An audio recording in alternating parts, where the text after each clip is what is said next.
சங்கீதத்திலிருந்து தாவீதரசன், இறைவனே எனக்கு மீட்பு, அவரே எனக்கு ஒளி, அவரே எனக்கு வழி, அவரே எனக்கு வாழ்வு என்று சொல்லுகின்ற சங்கீதத்தை நான் இப்பொழுது பாடல்களுடன் சேர்ந்து பாடுவேன்.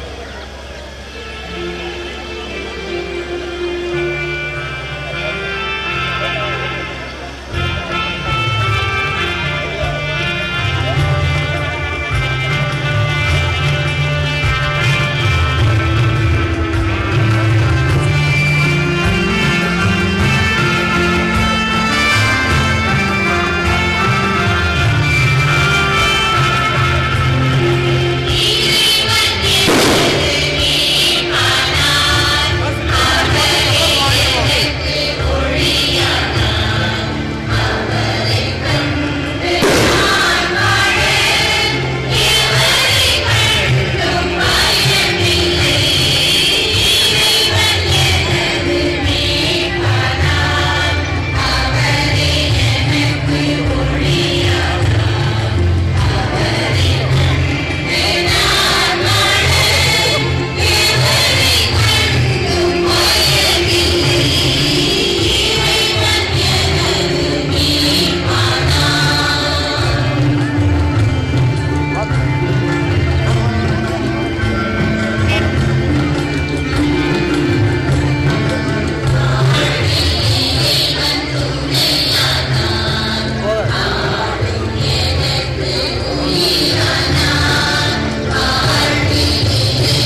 தேவாதி தேவன் நம்முடைய வீதிகளிலே வலம் வர அனைவரும் மண்டியிட்டு கயம் பூட்டி சிறந்தாழ்த்தி நின்று கொண்டிருக்க ஆராதனை செய்ய பரிசுத்தர் பரிசுத்தர் என்று தேவாதி தேவனுடைய தூதர்கள் விண்ணகத்திலே ஸ்துதி பாட நம்முடைய மொழியிலே செந்தமிழில் ஒரு பாட்டு எழுதி அதை சிந்தனையிலே நாம் நிறுத்தி இறைவனை வந்தித்து வந்தால் எப்படி இருக்கும் என்பதை கவிஞர் ஒருவருடைய பாடலிலே பாடல்களில் பாட நாமும் கடந்து பாடுகிறோம்.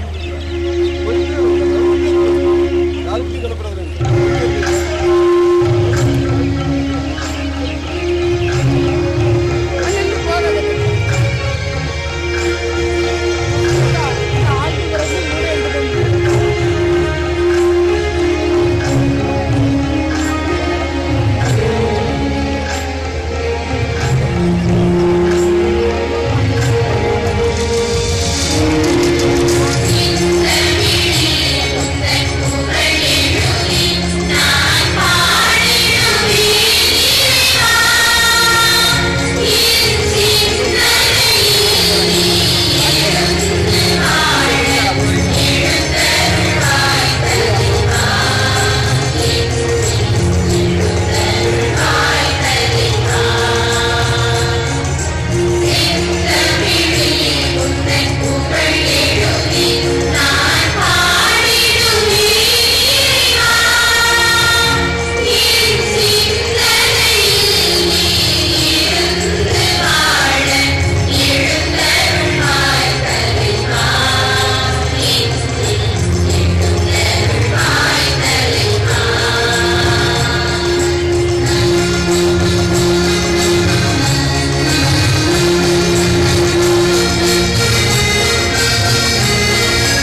குருக்களுக்கும்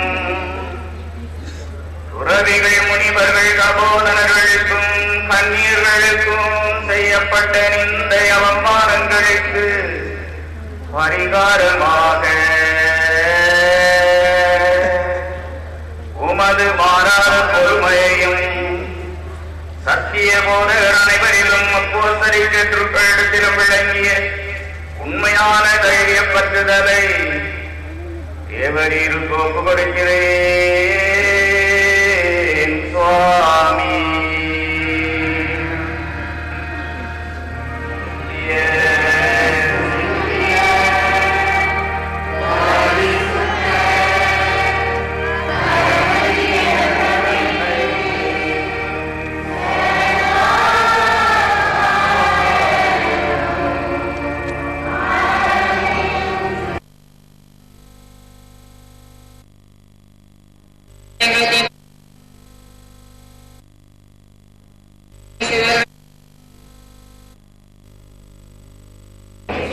நான் உம்மை ஆராதிக்கிறேன், நான் உம்மை நம்புகிறேன், நான் உம்மை சிநேகிக்கிறேன்.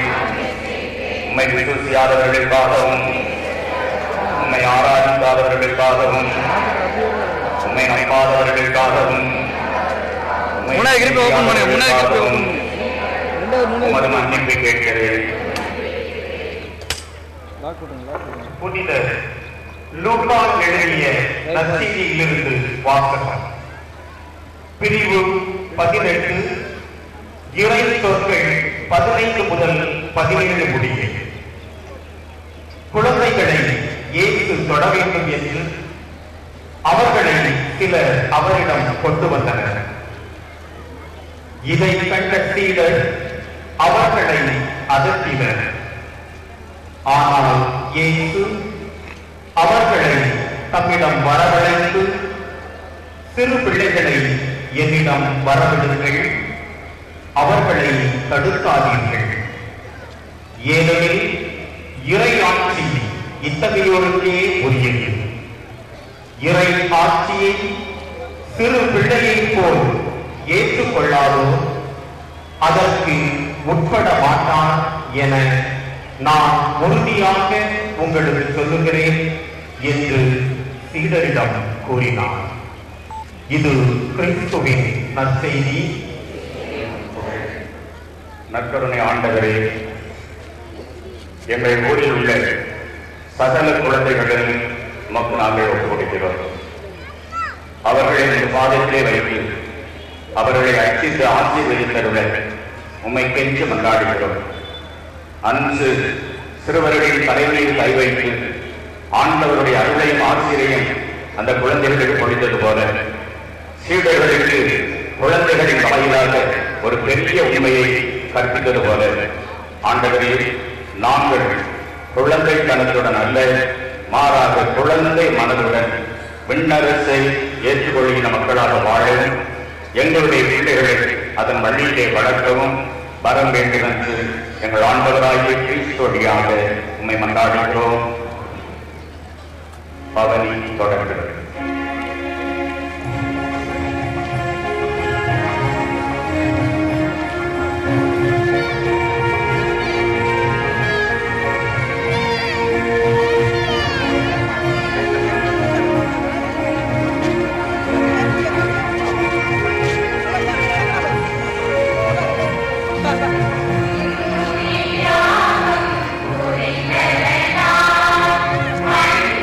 Hallelujah.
மனித வாழ்வுக்கு அடிப்படையும் ஆணிவேலும் அஸ்திவாரமாக இருப்பது உடையும், உணவுக்கு நல்ல உணவும், தாகத்திற்கு தண்ணீரும், இருப்பதற்கு உறைவிடம். இதை முழுமையாக தருவதற்கு விண்ணகத்தை திறந்து இந்த மண்டகத்திற்கு வந்து சிறு அப்பத்திலே மறைந்துள்ள நம் ஆண்டவர் இயேசு கிறிஸ்து நானே வானிலிருந்து இறங்கி வந்த உயிருள்ள உணவு, இதை யாராவது உண்டால் அவன் என்றுமே வாழ்வான் என்று நமது நித்திய வாழ்வழிக்க நம்மை அழைக்கின்றார். அழைக்கின்ற பிறகு செய்வமடுக்க பாடல்களுடன் சேர்ந்து வருகின்ற பாடலை நாம் பாடுவோம். Thank you.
உலகத்தின் பாவங்களை போக்குகிற மாசற்ற செம்மறி குருவையாகிய இயேசுவே,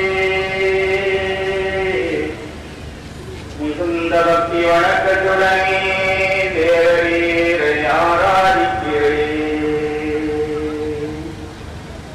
திருப்பதி நீரத்தில் உமது திருச்சமுகத்திலே பாவிகளால் சம்பவிக்கும் அனாச்சாரம், தகாத பார்வை, மரியாதை இல்லாத நடத்தை முதலிய சந்தை குறைகளுக்கு பரிகாரமாக தத்துவர்கள் என்னும் சம்மரசுகள் நீரீரை வணங்குகிற அத்தியந்த தாழ்ச்சி வருகிற நமஸ்காரங்கள் தேவரீர் கோப்பு கொடுக்கிறேன் சுவாமி.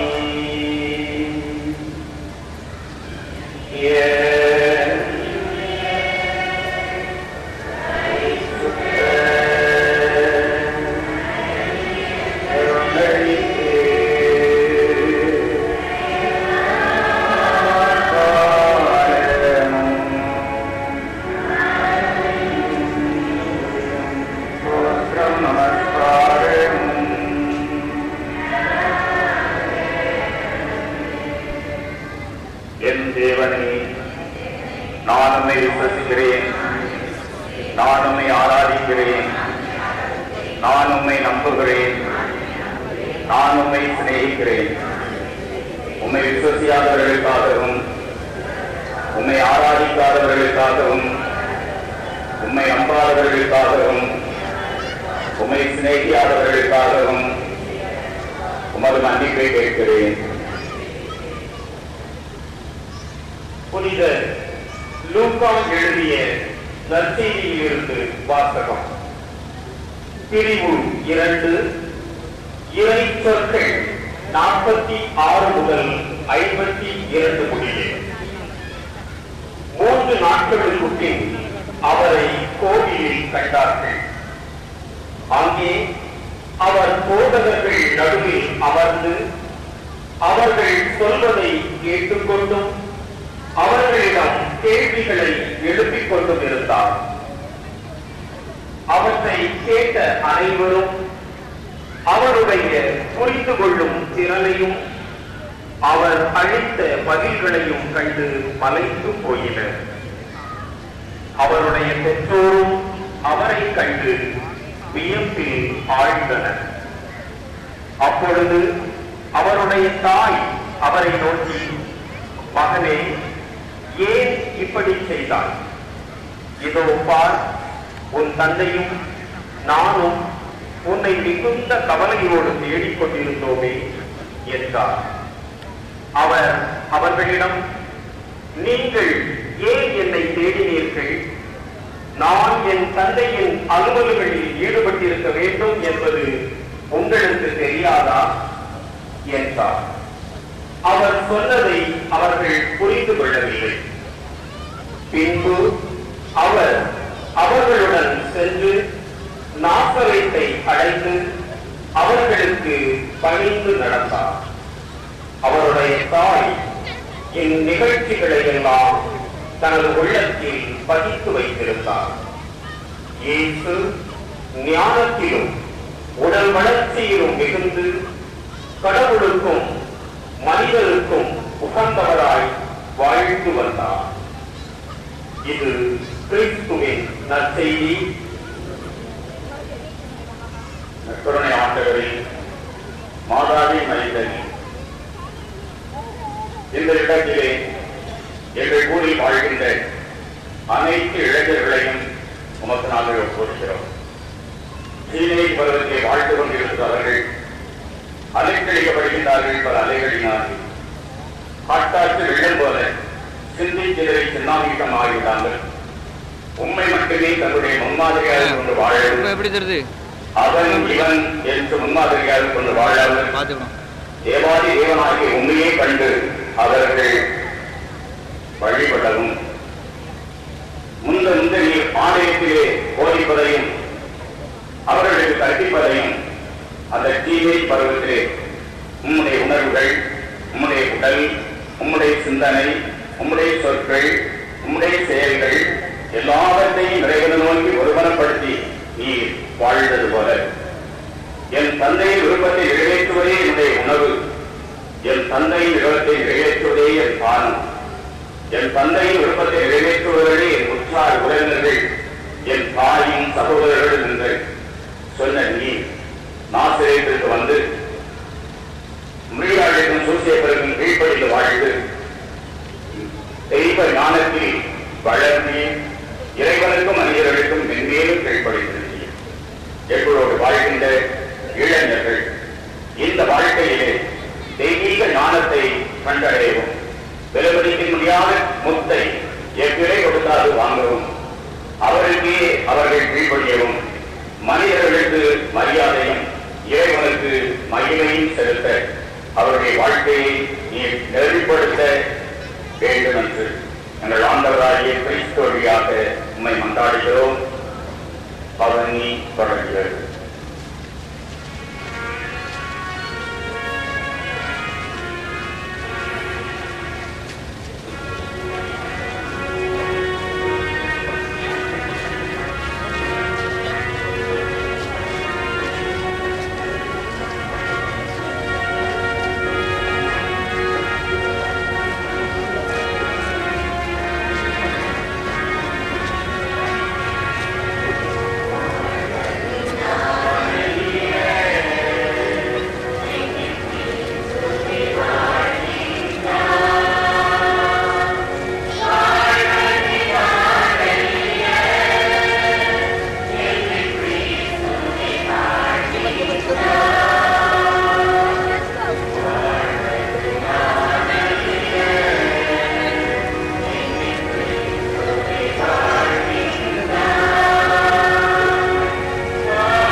உலகத்தின் பாவங்களை போக்குகிற மாசற்ற செம்மறி குருவையாகிய இயேசுவே, மிகுந்த பக்தி வணக்கத்துடனே தேவரீரை ஆராதிக்கிறேன். திருப்பதி நீரத்தில் உமது திருச்சமுகத்திலே பாவிகளால் சம்பவிக்கும் அனாச்சாரம், தகாத பார்வை, மரியாதை இல்லாத நடத்தை முதலிய சந்தை குறைகளுக்கு பரிகாரமாக சத்துவர்கள் என்னும் சம்மரசுகள் நீவரீரை வணங்குகிற அத்தியந்த ஆட்சி வருகிற நமஸ்காரங்கள் தேவரீர் கோப்பு கொடுக்கிறேன். சுவாமி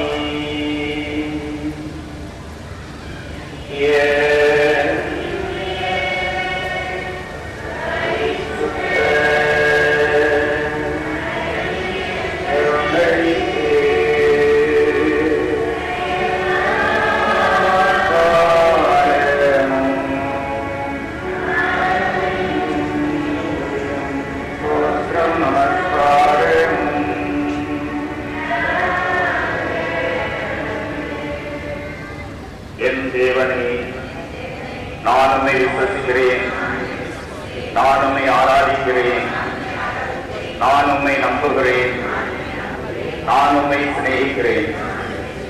உம்மை விசுவசியாதவர்களுக்காகவும், உம்மை ஆராதிக்காதவர்களுக்காகவும், உம்மை நம்பாதவர்களுக்காகவும், உம்மை சிநேகியாதவர்களுக்காகவும் உமது மன்னிப்பை கேட்கிறேன். புனித லூக்கா எழுதிய நற்செய்தியிலிருந்து வாசகம். பிரிவு 2, இறை சொற்கள் 46 முதல் 52 முடிய. 3 நாட்களுக்கு பின் அவரை கோவிலில் கண்டார்கள். அங்கே அவர் போதகர்கள் நடுவில் அமர்ந்து அவர்கள் சொல்வதை கேட்டுக்கொண்டும் அவர்களிடம் கேள்விகளை எழுப்பிக் கொண்டும் இருந்தார். அவற்றை கேட்ட அனைவரும் அவருடைய புரிந்து கொள்ளும் திறனையும் அவர் அளித்த பதில்களையும் கண்டு மலைத்து போயினர். அவருடைய பெற்றோரும் அவரை கண்டு வியப்பில் ஆழ்ந்தனர். அப்பொழுது அவருடைய தாய் அவரை நோக்கி, மகனே, ஏன் இப்படி செய்தாய்? இதோ பார், உன் தந்தையும் நானும் உன்னை மிகுந்த கவலையோடு தேடிக்கொண்டிருந்தோமே என்றார். அவர் அவர்களிடம், நீங்கள் ஏன் என்னை தேடினீர்கள்? நான் என் தந்தையின் அலுவல்களில் ஈடுபட்டிருக்க வேண்டும் என்பது உங்களுக்கு தெரியாதா என்றார். அவர் சொன்னதை அவர்கள் புரிந்து கொள்ளவில்லை.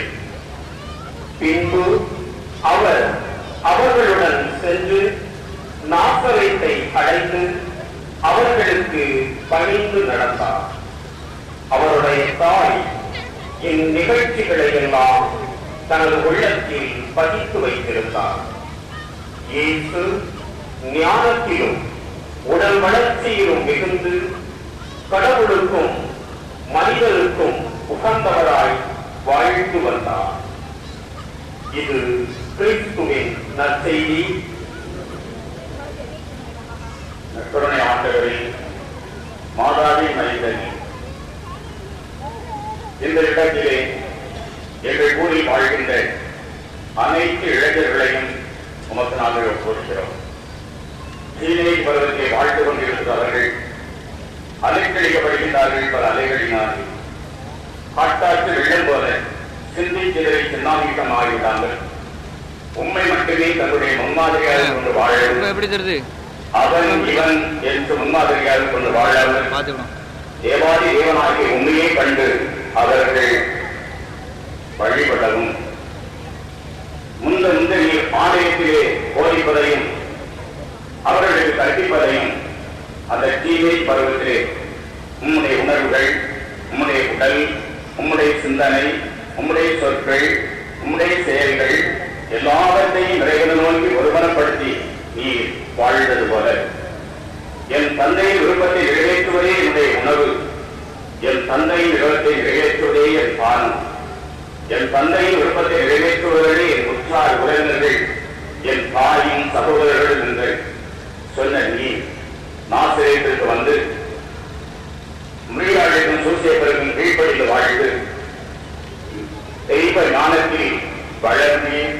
இறைவனுக்கும் மனிதர்களுக்கும் மென்மேலும் கீழ்ப்படிந்து எங்களோடு வாழ்கின்ற இளைஞர்கள் இந்த வாழ்க்கையிலே தெய்வீக ஞானத்தை கண்டடையவும், விலைமதிக்க முடியாத முத்தை எவ்விலை கொடுத்தாது வாங்கவும், அவருக்கே அவர்கள் கீழ்ப்படியவும், மனிதர்களுக்கு மரியாதையும் இறைவனுக்கு மகிமையும் செலுத்த அவருடைய வாழ்க்கையை நீ நெறிப்படுத்த வேண்டும் என்று எங்கள் ஆண்டவராகிய கிறிஸ்து வழியாக உம்மை மன்றாடுகிறோம்.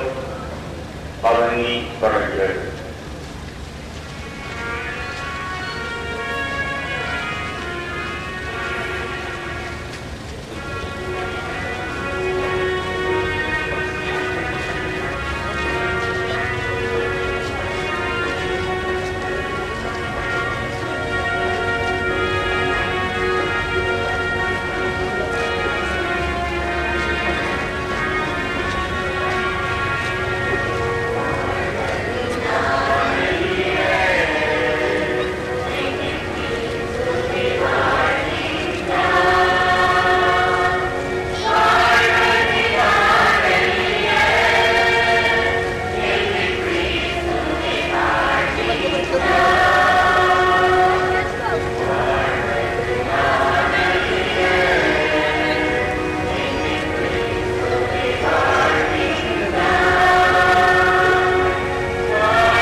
அதே ஒரு மான கோபுரம் கட்டி நம் ஆண்டவரை நாடு வீட்டுகள் செய்து அவருடைய பிரசனத்தை நாம் வாழக்கூடியவர்கள் பாடுகின்ற வானக அப்பமே வர வேண்டும் என்ற பாடலை நாமும் சேர்ந்து பாடுவோம்.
உள்ளத்தில் கோயில் செய்து உயர்ந்த கோபுரம் கட்டி எரிந்த தீபத்தை அன்பாக வளர்த்து ஆண்டவரை வரவேற்ற நாம்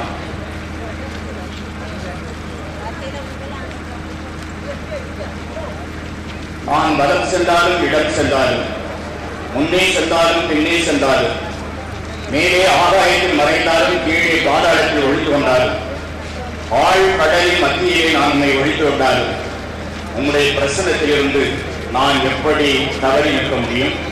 இந்த உலகத்தில் வாழ்கின்ற உறவுகளோடு மனித உறவுகளோடு இறைவனுடைய உறவை நாங்கள் கண்டு அவர்களிலே உண்மை தரிசனம் செய்து வாழ வரம் வேண்டி உறவோடு வாழும் உள்ளங்கள் என்ற பாடலை பாடல்களோடு சேர்ந்து பாடுவோம்.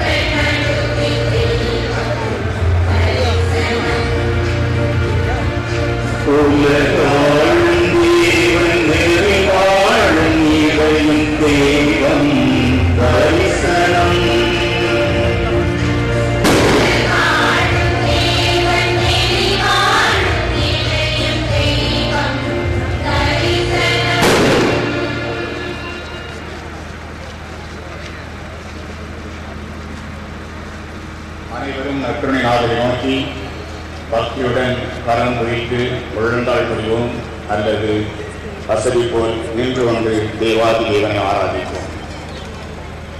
பரம தேவவிழாவினிடத்தில் அடியோர்களுக்காக மிகவும் அர்ப்பீசுகிற மத்தியஸ்தராகிய திவ்ய இயேசுவே, மிகுந்த நங்கிய வஸ்திரத்துடனே தேவரீரை ஆராதிக்கிறேன். திருச்சபையில் யாரோர் அதிகாரம் பெற்றவர்கள் உம்முடைய தேவாலயங்களில் செய்யப்பட்ட சந்தையான ஆச்சாரங்களை திருத்தாமலும் தண்டியாமலும் விட்ட அசதி அசட்டை தரங்களுக்கு பரிகாரமாக அடியேன் பரிசுத்த மறை ஆயர்களும் தலைமை குருக்களும் தேவரீருடைய ஊழியத்தில் கொண்ட நுணுக்கமான கவனத்தையும் சுறுசுறுப்புள்ள விசார பற்றுதலையும் தேவரீருக்கு ஒப்புக்கொடுக்கிறேன் சுவாமி. நித்திய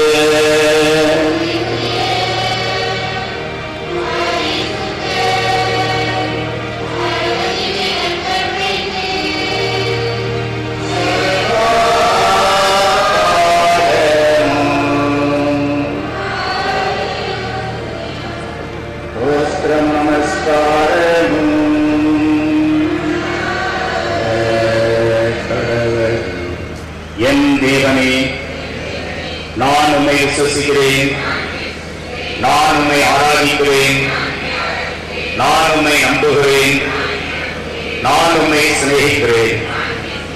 உம்மை விசுவசியாதவர்களுக்காகவும் உம்மை ஆராதிக்காதவர்களுக்காகவும் உம்மை நம்பாதவர்களுக்காகவும் உம்மை சிநேகியாதவர்களுக்காகவும் உமது மன்னிப்பை கேட்கிறேன்.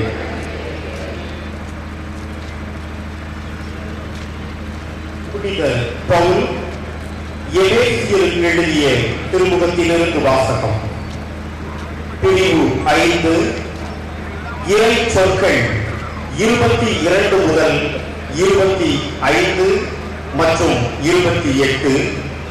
பிரிவு 6, இறை சொற்கள் 1 முதல் 4 முடிய. திருமணமான பெண்களே, ஆண்டவருக்கு பணிந்திருப்பது போல் உங்கள் கணவருக்கும் நீங்கள் பணிந்திருங்கள். ஏனெனில் கிறிஸ்து திருச்சபையை தலையாய் இருப்பது போல் கணவர் மனைவிக்கு தலையாய் இருக்கிறார். கிறிஸ்துவே திருச்சபையாகிய உடலின் மீட்பர். திருச்சபை கிறிஸ்துவுக்கு பணிந்திருப்பது போல் மனைவியரும் தங்கள் கணவருக்கு அனைத்திலும் பணிந்திருக்க வேண்டும். திருமணமான ஆண்களே, கிறிஸ்து திருச்சபை மீது அன்பு செலுத்தியது போல் நீங்களும் உங்கள் மனைவியரிடம் அன்பு செலுத்துங்கள். ஏனெனில் கிறிஸ்து திருச்சபை மீது அன்பு செலுத்தி அதற்காக தம்மையே ஒப்புவித்தார். அவ்வாறே கணவர்களும் மனைவியரை தம் சொந்த உடல் என கருதி அன்பு செலுத்த கடமைப்பட்டிருக்கிறார்கள். தன் மனைவியின் மீது அன்பு கொள்கிறவர் தன் மீதே அன்பு கொள்கிறவர் ஆவார். நம்முடைய உடலை எவரும் வெறுப்பதில்லை. பிள்ளைகளே, உங்கள் பெற்றோருக்கு கீழ்ப்படியுங்கள். ஆண்டவரின் அடியாருக்கு இதுவே ஏற்புடையது. உன் தந்தையையும் தாயையும் மதித்து நட என்பதே வாக்குறுதியை உள்ளடக்கிய முதலாவது கட்டளை. இதனால் நீ நலம் பெறுவாய், மண்ணுலகில் நீடூழி வாழ்வாய் என்பதே அவ்வாக்குறுதி. தந்தையரே, உங்கள் பிள்ளைகளுக்கு எரிச்சல் மூட்டாதீர்கள். மாறாக அவர்களை ஆண்டவருக்கு ஏற்ற முறையில் கண்டித்து திருத்தி அறிவு புகட்டி வளர்த்து வாருங்கள். இது ஆண்டவரின் அருள்வாக்கு. தேவாதி தேவனாகிய நற்பெருமை ஆண்டவரே, உம்முடைய பாதத்திலே எங்கள் ஊரில் உள்ள சகல குடும்பங்களையும் உமக்கு ஒப்புக்கொடுக்கிறோம். வீட்டிலே வாழ்கின்ற மூவரு கடவுளுடைய பரிசுத்த அமர்ந்திருக்கும் என்ற குடும்பத்தின் அன்பின் பரிமாற்றத்தையும், இரண்டாம் ஆளாகிய சுகனாகிய தேவன் மனிதனோடு செய்து கொண்ட உன்னதமான அன்பின் பரிமாற்றத்தையும் மண்ணோடு விண்ணரும் செய்து கொண்ட அற்புதமான இந்த பரிமாற்றத்தையும் எங்களுடைய வாழ்க்கையிலே கணவனாக இருந்தாலும் சரி, மனைவியாக இருந்தாலும் சரி, பிள்ளைகளாக இருந்தாலும் சரி, பெற்றோர்களாக இருந்தாலும் சரி, வாழ்க்கைக்கு இரண்டு பக்கங்கள், ஒன்று உரிமை, இன்னொன்று கடமை. இந்த இரண்டையும் வலது கண் இடது கண் போல பேற்றி பேழ காத்து வருகின்ற பொழுது ஒரு குடும்பம் பல்கலைக்கழகமாக உயர்கின்றது. இறைவனை தரிசிக்கின்ற உயர்வான ஆலயமாக அது முடிக்கின்றது. கணவனுக்கு மனைவி அன்பு செய்ய, மனைவி கணவனை அன்பு செய்ய, பெற்றோர்கள் பிள்ளைகளை அன்பு செய்ய, பிள்ளைகள் பெற்றோர்களை அன்பு செய்ய, கடன்களை தவறாமல் உரிமைகளையும் பெற்றுக்கொள்ள வரம் வேண்டி உங்கள் ஆண்டவராகிய கிறிஸ்து வழியாக உம்மை கெஞ்ச மன்றாடுகிறோம். ஆமென். பவனி தொடர்கிறது.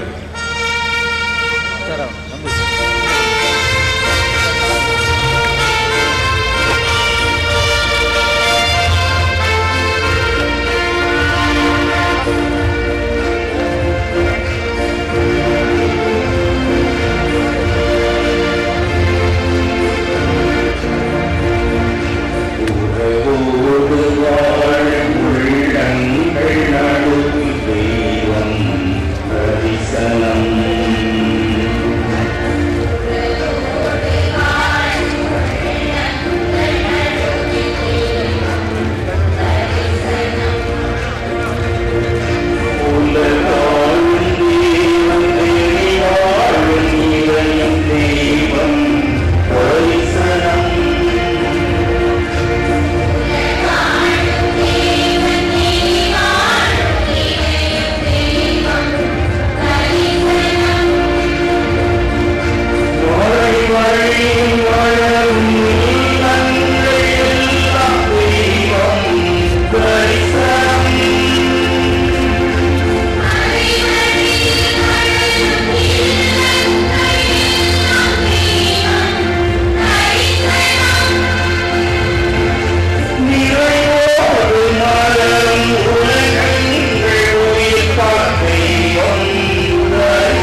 இயற்கை இறைவனை பாட இயற்கை முழுவதும் அந்த பாடலிலே மயங்கி நிற்க இதயமே ஒரு காரணமாக ஆண்டவரே உம்மை தலைவனாக போற்று ஒரு பாடல் பாடுகின்றோம்.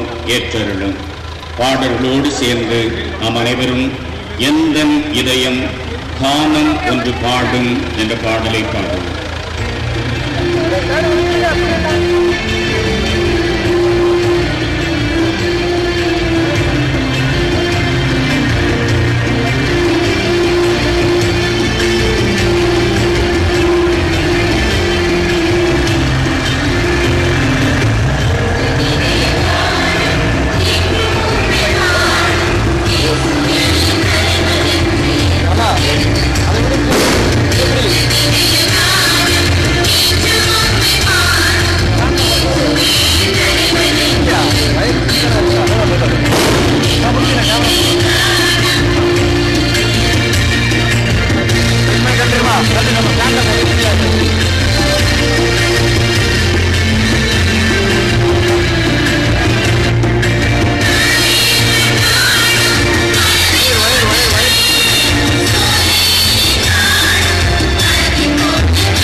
ஆண்டவர் உங்களோடு இருப்பாராக. மத்தேயு எழுதிய நற்செய்தியிலிருந்து வாசகம்.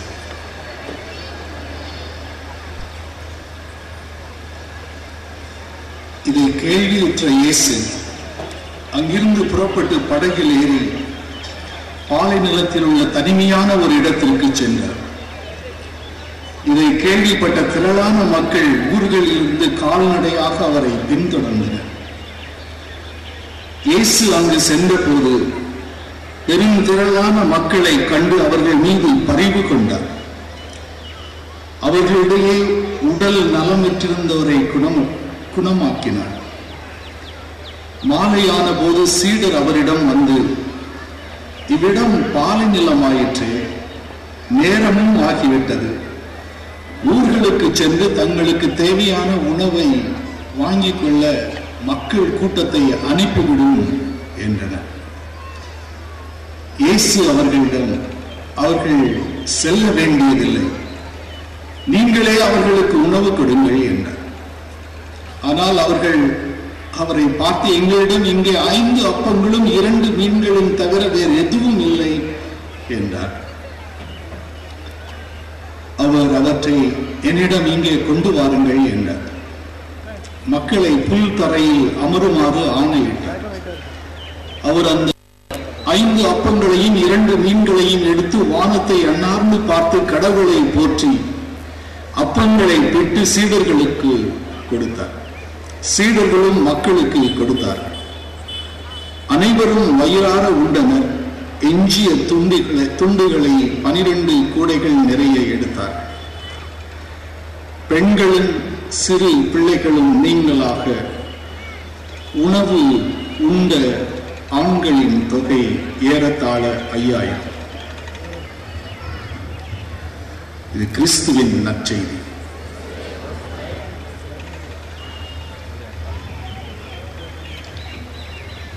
அதிசய பனிமய மாத விழாவை கொண்டாடி இருக்கின்ற என் இனிய சகோதர சகோதரிகளே, மேதகு ஆயர் அவர்களே, என் சகோதர குருக்களே, கன்னியர்களே, என் பிரியமான இறைமக்களே, நம்முடைய திருச்சபையின் ஊற்றும் உச்சியும் மையமுமாக இருக்கக்கூடிய ஒரு மாபெரும் அன்பின் அடையாளம் இந்த நற்கருணை. இது எல்லா அருள் அடையாளம் காட்டிலும் ஒரு மாபெரும் அருள் அடையாளம். காரணம், இயேசு கிறிஸ்து உண்மையாகவே உயிரோடும் உடலோடும் ஆன்மாவோடும் இறைத்தன்மையோடும் மனித தன்மையோடும் பிரசன்னமாய் இருக்கிறார். அந்த பிரசன்னத்தை தான் நாம் இப்பொழுது வீதி வழியிலே பவனியாக அழைத்து வந்தோம். இது ஒரு உயிருள்ள பிரசன்னம், நம்மோடு நடமாடிய ஒரு பிரசன்னம். எங்க வீட்டுல நாங்க 10 பேர், 5 ஆண்கள் 5 பெண்கள். வருஷத்துக்கு ஒரு முறை எங்க அப்பா அம்மாவுடைய இறப்பு நாளை குறித்து ஒரு திருப்பலி கொண்டாடி உணவெல்லாம் அருந்தி ஒருவரோடு உறவாடி செல்வோம். கிட்டத்தட்ட ஒரு 35 பேர் இருப்போம் எங்க குடும்பத்தில். அதுல 1வது 2வது பேரு ஒரு மூலையிலே உட்கார்ந்துடும். சனிக்கிழமை வர்றோம் அப்படின்னா ஞாயிற்றுக்கிழமை முடிகிறது வரைக்கும் ஒருத்தரையும் பார்க்க மாட்டாங்க, சிரிக்க மாட்டாங்க, பேச மாட்டாங்க. ஆனா அந்த வீட்டுக்குள்ள 35 பேர் இருக்காங்க. 35 பேர் இருந்தும் யாரும் அவருக்கு பிரசன்னமாய் இருந்ததில்லை. இந்த கூட்டத்துல அப்படித்தான் நம்ம வந்திருப்போம். எத்தனையோ பேர் பம்பாயிலையும் சென்னையிலையும் இன்னும் வெளி மாநிலங்களிலும் வெளிநாடுகளிலும் இருந்து இந்த கூட்டத்துல இருந்தாலும் இந்த கூட்டத்துல எனக்கென்று ஒருவரும் இல்லையே அப்படின்னு சொல்லிட்டு இந்த கூட்டத்துல இருப்போம். ஆனா எனக்கென்று ஒருவர் இருக்கிறார் என்றார், என்னோடு கூட வருகிறார் என்றார், அந்த உயிருள்ள நற்கருணையில் மெய்யாகவே பிரசன்னமாயிருக்கிற இயேசு கிறிஸ்து எனக்கு யாருமே இல்லை என்று நினைக்கின்ற வேளையில் நான் உன்னோடு, நான் உனக்காக இருக்கிறேன் என்று சொல்லக்கூடிய ஒரு மாபெரும் பிரசன்னம். எங்க அம்மா ஒரு பெரிய கிறிஸ்துவ பெண்மணி அல்ல. அவங்க எல்லாம் ஒரு 30 வருஷமா இந்துக்களா இருந்த பிறகு 1952 தான் கிறிஸ்தவர்களாகவே மாறுறாங்க. 2003 இறக்குறாங்க. அவருடைய கிறிஸ்துவ விசுவாசம் 50 ஆண்டு மட்டும்தான். அந்த 50 ஆண்டும் அவங்கள நான் பார்த்தது கிட்டத்தட்ட 30 வருஷம். இந்த 30 வருஷத்துல என் தாய் ஜெபித்தது ஒன்றே ஒன்று, இயேசுவே என்னோடு தங்கும், இயேசுவே என்னோடு தங்கும். ரொம்ப